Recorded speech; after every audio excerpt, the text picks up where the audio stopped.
Today we'll be starting a new chapter, that is classification. Classification.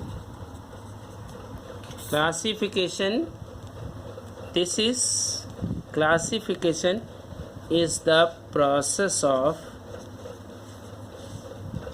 making classes or pattern of making classes, right? If I ask you what is class, what is class? Though you know this word, you are familiar with this word. If somebody asks you, you read in which class, you say you read in class 7th. If somebody asks you, you read in which class, your answer will be I read in class 7th, right? But what is class? Is it room you sit in? No. It's not that room that where you sit. Class means a kind of group. Class means a kind of group.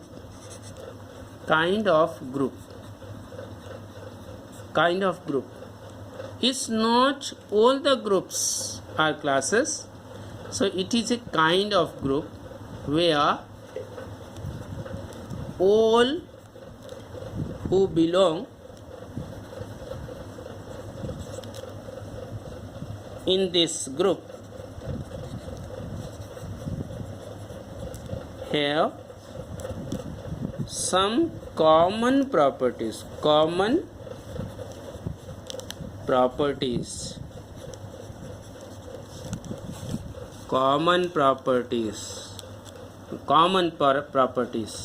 See, you sit with your friends. So many of you sit in class 7. What's common there in between you? So common is the class is related to education. So the common is all of you have passed class 6, right? What is common in you? Everyone who sits along with you in the class has passed class 6, right? What is another commonness? That none of you have passed class 7. This is another common feature. All of you have this, right? If I say the group of students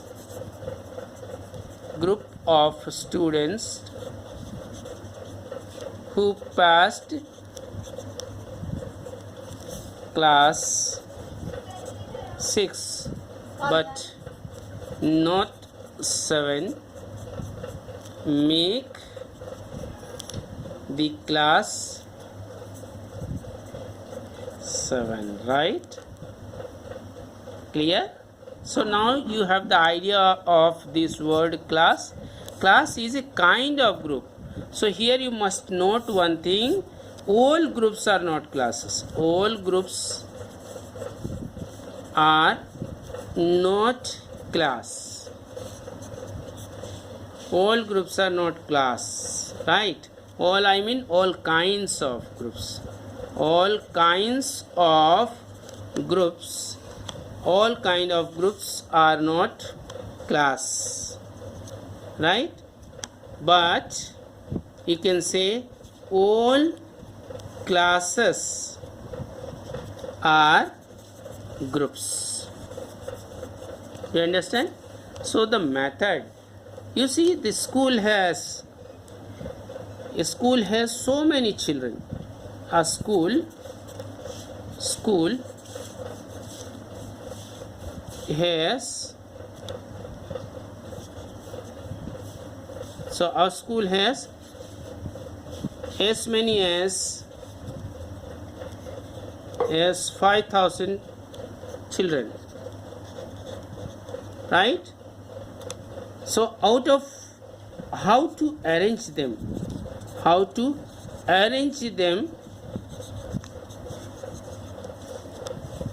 and provide them necessary education at their level, right? Differently, a KG child and a child from class 12 cannot be made to sit together to attend the class. They have different levels. They cannot make a class. But all the children in the school, those who have passed class 6 but not class 7, can be made to sit in your class, that is class 7. Do you follow? So class is a kind of group where all who belong to this group have some common properties. This class 2 student and class 12 student will have no commonness as regards their education, right? So a child of class 2 will not able to follow the things if taught at the level of class 12, and a class 12 students will have no utility of what is taught in class 2, right?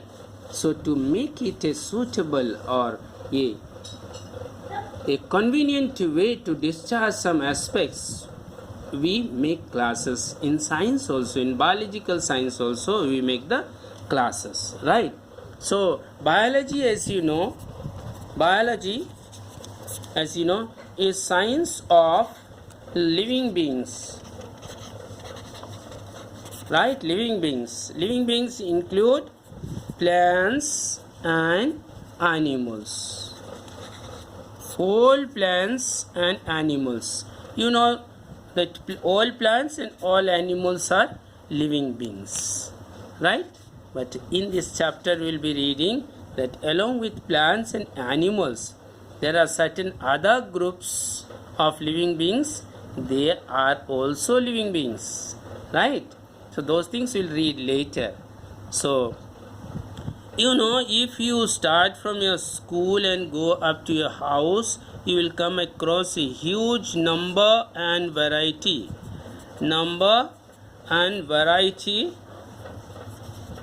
of plants, trees, animals, and so on, right? And all of them cannot be kept in one group. A bigger group is that biology, right? Biosphere. But for the sake of a specific study about them, we have grouped them into smaller groups based on certain common properties, right? So what happened? We have classified them. This process of keeping all life forms, a vast number and variety of life forms, they are grouped into small groups with common features. That is called classification. So I will write you what is classification. Classification is the pattern of arrangement of life forms. Life forms means kinds, different kinds of living beings. Life forms into groups, right? The pattern of arrangement of life forms into groups for the sake of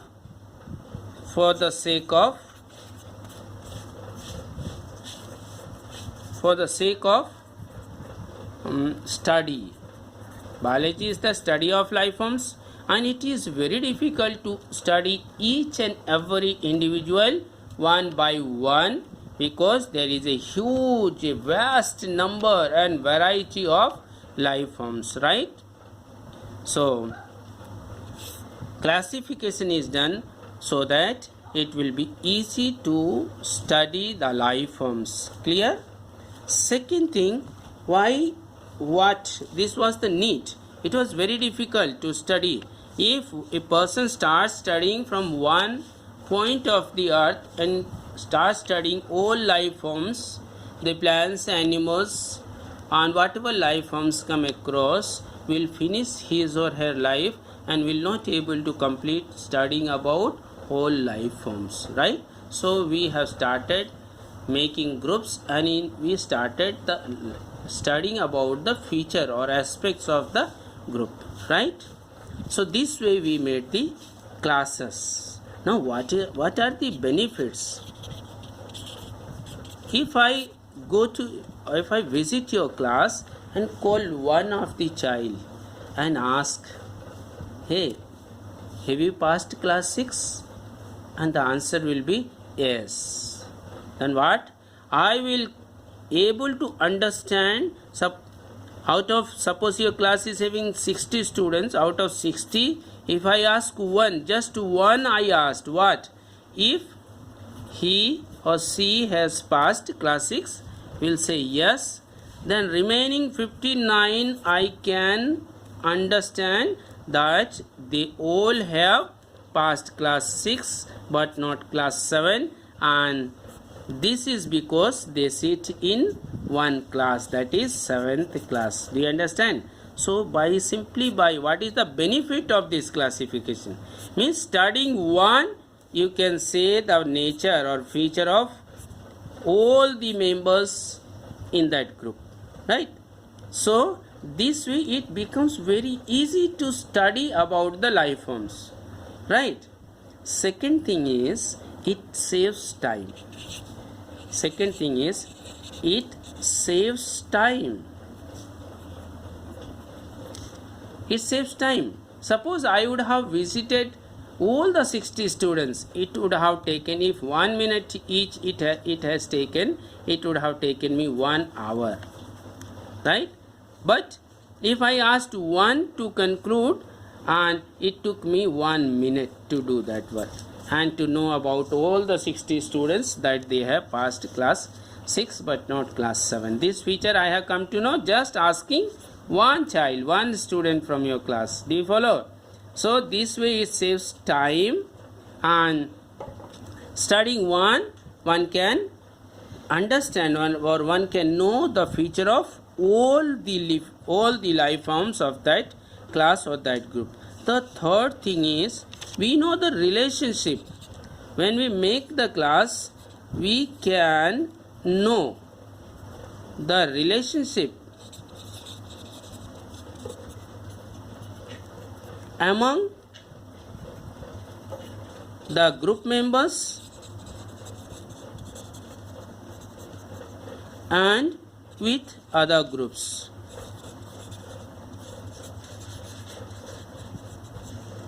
Right? So, if we study one group, we can easily understand what is the relationship between one individual, one living being with the other living being. Do you understand? So these are the advantages of classification. So the study becomes easy. First, easy. Second thing is saves time. Third thing, studying one will give information of whole class. The fourth thing is the relationship we understand among the group members and with the members of other group. It becomes very easy to identify and name them. Identifying and naming becomes easy, right? Identifying and naming becomes easy. Another important thing is we can know their origin. Origin means from where they have originated, from where they have come, and how they have evolved, evolution. So these three things, these two aspects also we'll able to know when we classify them, right? And above all, we know where to keep them, at what level they have developed, right? We say bacteria is less developed, human beings are the most developed. So accordingly we make the class and keep them in that pattern, right? So with this we can understand these are the benefits of classification, right? So what we read, what is classification? It is a process of making classes in biology and for the sake of study. Now what is a class? Class is a kind of group where all who belong in this group have some common means same, similar properties, right? So we make the class. Clear? So why we needed this class, or why we have opted this process of classification? We have opted this process of classification because there is a vast number of life forms, that is the plants, animals and other living beings. They exist on this earth. It is very difficult to study about each individual one by one, right? So based on certain common features, we said all living beings that live on the dry land or on the ground, they are terrestrial. Now when we say terrestrial animal, if we study one, we have studied one feature, that those who live on land, and we say there. Those who live in water, you have read in the previous class, hydrophytes, aquatic plants, right?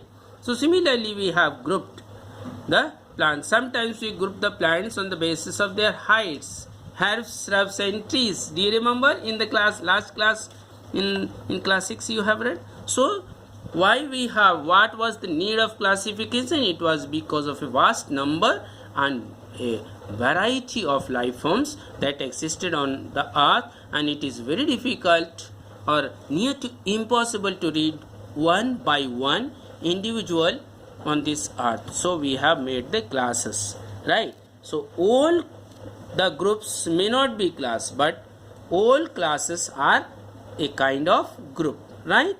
So what are the benefits of classification? You have seen here that it becomes easy to study, it saves time. Studying one will tell you all about all the members. Identifying and naming becomes easy. Origin and evolution is known. Interrelationship or interrelationship also is easy to understand, and where to place them also becomes easy. So we have to study about a huge number, a vast number of life forms, it becomes easy with this method, with this process of classification, right?